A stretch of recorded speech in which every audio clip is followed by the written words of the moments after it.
Hey there, home sellers. Welcome to another episode of the Creative Home Staging Show. I am your host, Kasha McDaniel. And today we're talking about staging empty houses and the hidden costs associated with that and some issues. Now, you may think that empty houses are the best way to sell a house because, well, you can see everything. The builder finishes, everything's kind of all in the open. There's nothing to distract you, like maybe bad furniture or something like that, right? Well, in fact, empty houses actually take longer to sell than staged homes. And in fact, there were statistics that were done where they timed the home buyers that were walking through an empty house, and they stayed an average of 7 to 10 minutes in an empty house. They just kind of zoomed on through, nothing really to stop them. But when they walked through a staged house, they stayed about 25, 30 minutes, something like that, a lot longer than the 7 to 10 minutes in empty house. And that's because there were things to look at.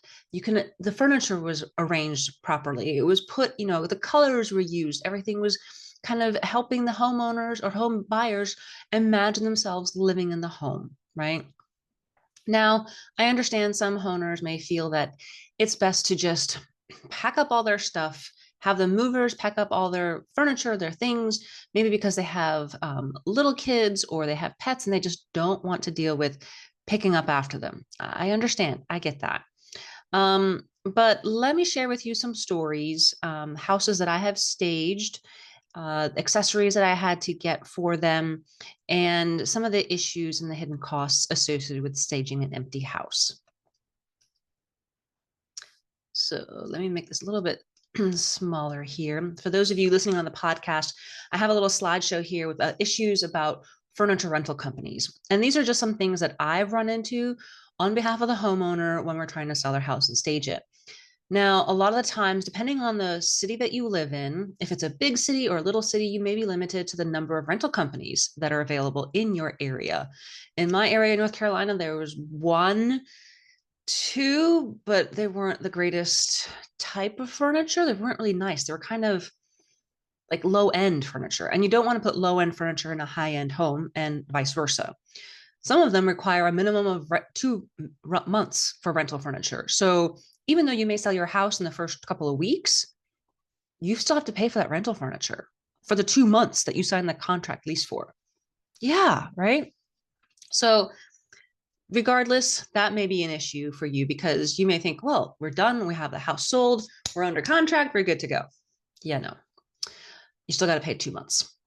Not all the furniture is available that you would like. You're thinking, oh, well, we would like to have an office here, stage as an office. Well, some rental companies don't have that. And some do, but may have to go from use one rental company, then go to a second one. And there's different lease options and different rules and different payment plans. And it just gets confusing when you start going to different multiple rental companies. Certain pieces are harder to find. Maybe you needed a foyer table or office desk or something like that. Not all of rental companies have that. By the way, when you do get rental furniture for your bedroom, like the bedroom set, you have to pay extra for the mattresses. Yes, mattresses. I know. Like, what? The bed comes with mattress. No, that's extra. Um, and oh, by the way, I've seen some horror stories. I don't know if they still happen now, but years ago, people would, to save some money, they, instead of making a bed, they would use a box and cover it with like a sheet and then put a little note on there saying, please do not sit on the bed. Oh my gosh, I'd be afraid to do that. Or they use air mattresses. Oh, you want it to be realistic. You want people to imagine themselves living in the house, right? Another thing that you may have to deal with is that the couch and the love seat go together. And you may not have room for both. Maybe you just need the couch and an armchair or two. You don't need the whole thing. And they're kind of matchy-matchy. No, I've had to run into that where I've had to put the couch in one room and the love seat in another room because it just wasn't working with what we needed. Sometimes you can't get accessories that you need with the rental company. You may need some wall art, or you need some tall lamp somewhere, or maybe you need a mirror or a clock or something, table decor, right? Not all rental companies have that. And especially things like soft goods, which are things like towels, bed sheets. Oh, by the way, you got that bedroom set with those mattresses, but now you need bed sheets with the pillows to go with it. Yeah, and those aren't available. And then you got to worry about delivery dates. Well, depending on which company you go with, sometimes they may have to wait. You may have to wait a week or two before they can deliver your stuff. So, those are just some issues that I'd rather you be aware of as a home seller if you're thinking about rental furniture. Now, I do want to share some pictures, some before and after pictures. If you're listening on my podcast, I'll share these again on my blog post so you can take a look and follow along. But if you're following along, let me start off with this one here. Let me make this a little bit smaller. Okay, so this is a before picture of this living space, kind of like a den. They were remodeling it, painting it, things like that. And we needed rental furniture. So we got this couch and this love seat, again, matchy matchy, and they came with these orange pillows, orangey cream kind of pillows. Not my favorite color to work with. It is bright, it is get in your face, but I had to work with what they got. Otherwise, then you have to find different pillows or pillow covers just to change the color of those. And then if you didn't have pillows on them, that's just kind of beige on beige. Look, see, the room is beige and then the couch is beige. They kind of blends all together, right? So you need some color. So I work with the orange, brought in some artwork, a clock, brought in some games in there, this rug. These are all extras. Now, some stagers, some real estate agents may have their own inventory of these types of things. But again, that's on top of the rental furniture you are getting, okay? Another living space here. It was nice, open, lots of windows. And again, I got the couches and I got these little nice little side tables and lamps. And they came with these beigey pillows. I'm like, I need some color in here. It can't be all beige on beige on beige. So we added some blue and we got some other pillows, got something to put on the coffee table. Otherwise, it's kind of plain in there. And then the rug. We needed something just kind of soften up the feel and not have that echoey feeling when you're walking through a house, right? Here's a kitchen that was remodeled. This is the same house, by the way, that was being remodeled. And it's a great little space. I love the little details on the wall in here. And you could probably fit a bigger table, but we found a nice round table for the space. And again, all it would have been would be a round table with chairs. So we got a little table runner, put a potted plant there, and put something on the wall. We ended up putting, a hand towel in the kitchen because it's right there. And then just some little accessories like, a flower, things for flour or sugar or whatever on the countertops. Again, give it some interest. You could live in there and the people buying at the home can say, oh, well, there's plenty of space here. We can make our table fit in here. So again, furniture actually makes the empty room feel bigger. If it's empty, you may not realize, well, I can fit a big table. Maybe it's a rectangular table, but you can't tell until you actually put furniture and then you realize, oh, we're a little cramped in here. So that's why I recommend staging a house and using your furniture to get in there. Another example, another Eden kitchen, same thing. It may not be my most favorite set, but you know what? Again, the furniture doesn't come with the house, but it helps show you how the space could be used. Again, there's plenty of room in this Eden kitchen. It could have been a longer table, but all I had for the rental furniture company was this round table with wrought iron type accents. And then we added some a plant and some wall art. This is another living room that was empty. Again, it was just repainted in this creamy yellow color. And again, all it would have been would have just been these beige brown couches, mostly beige, and these plain pillows, but had some black accent to it. But it would have been a beige and black room. That's it. I'm like, we need a little color in here. So I added some green throw pillows and a green accent on the table with some candles, a wall clock, a wall art, so again, we're just trying to get people to go, wow, okay, yes, I can see ourselves living in this space, right? The kitchen in here, while it looks fine, nothing, horrible, but just we added a little pantry nook here. You could store some food or pantry items and things like that. Just a bowl of apples, a hand towel, just green accents. It's kind of what we're trying to go through in this house, was adding green just to catch your eye and go, oh, well, look at the countertops. They're really pretty. I could live with this color.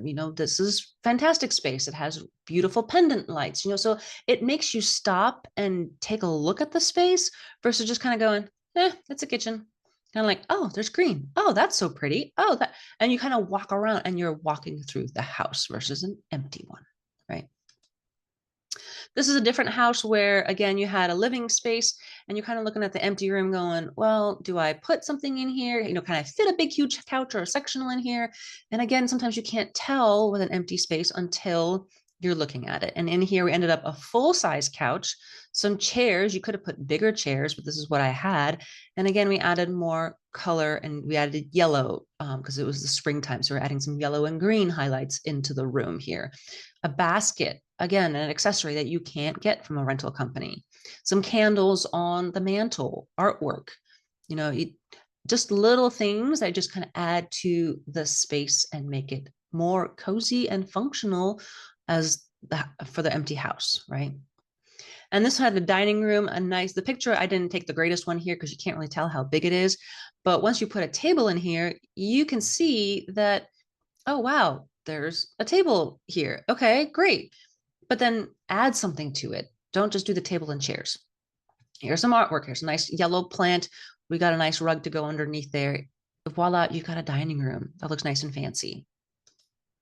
So let me share some bad staging examples because there are some. And I've had some clients that weren't willing to spend the extra money. And this is what they came up with. And some of them are kind of cringy. Some of them are like, okay, they kind of work, but it could have been better, right? So this one was a dining room in this beautiful house. The lady was strapped for cash basically. So she's like, well, let's just show off and just put a rug here to kind of show, well, you could put a dining room table here and this is how big it could look. And so she had a little side table and some artwork and we found some little accessories to put there. But really, you can't, yeah, I'll let you decide and go from there. Okay. This was another room in her house that she had some trash and boxes and we're packing up some things. Had a desk and a mirror, which was fine. The mirror is great. I actually would have taken down all of these valances and things like that, just to make the room brighter because it just seemed really dark in there.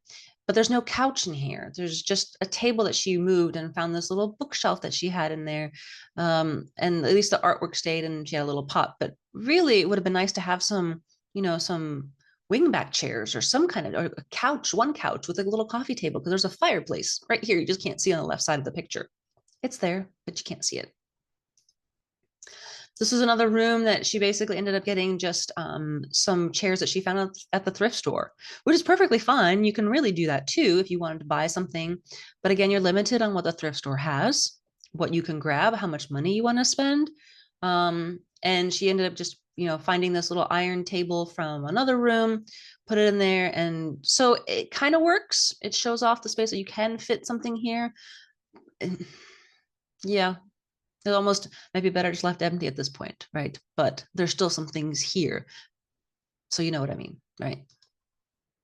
This one was an eat-in kitchen. Again, we just got the table and she did find some artwork that she could get and just a little, I wish it was flowers right here or something more interesting than just a little bowl, but that works too, right? So these are just some hidden costs that I want to share with you on what it takes to stage an empty house. So I actually had to create my own spreadsheet when I was staging vacant houses because there were certain things that I needed that didn't come with the rental furniture. So things like a doormat for the front door, you're thinking, oh, well, yeah, kind of need that. A table runner for the dining room table or the eat-in kitchen or something with color. Because otherwise you got this brown table or whatever, white colored table, whatever color dining table you have. And it's just kind of there. Even in the showrooms, they have something on that table. If you walk into, all different kinds of showrooms, they have accessories on these things just to show off the space, right?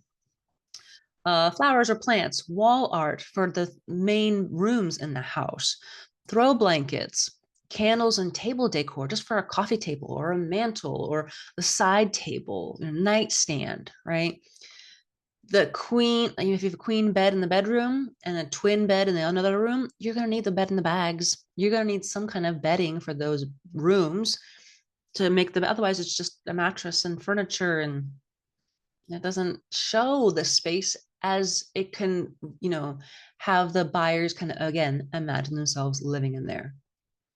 Bed pillows, shower curtains. I didn't talk about that, but in the bathrooms, if you have one of those, rods, you don't have those fancy ones with the glass doors, right? Maybe a shower curtain. And I realize whenever I'm staging houses, I always try and push the shower curtain open so you can kind of see the shower. Is it a kit? Is it real tile? You want to show off if it is real tile, and not be covered up by a shower curtain, but you still have to have something there, right? And towels, hand towels, bath towels. Those don't come with rental furniture unless, again, your home stager has those accessories to rent those for you. And the hidden total could be anywhere from $400 a month to $1,000 or more, depending on the size of the house, depending on what you need, plus the cost of the rental furniture, which could be anywhere from $2,000 to $4,000 a month, depending on the size of your home, the style of your home, the price point of your home. All of those things add up. So that's why I wanted to share with you those types of things, because you, as a home seller, you may not realize that there's all these things. You think, oh, well, it's all just in there. And then you start adding things up, and it's a lot when you could just spend the time and effort, stage your house with your current furnishings, and just, taking the time to just move things out, remove things, start packing things up. You're moving anyway. Maybe you need to sell it, maybe you need to donate it, but at least it's your stuff and you can actually help yourself and reuse the things that you have. Me as a home stager, that's what I do. I reuse what the homeowner has, and it's called occupied home staging if you want to look up something like that. But that's kind of the idea. Is when I get phone calls, the first question I ask is this a vacant home? Yes. I'm sorry, I can no longer help you, but because I stage occupied homes, I'd rather reuse what the homeowner has. And sometimes we'll move things around from room to room, or reuse the whole, the things that are in there, or take it out. It really depends on the home. And you're just paying for the consultation and remove things right then and there, which is a whole lot less expensive than it is to get rental furniture plus all the accessories that you need.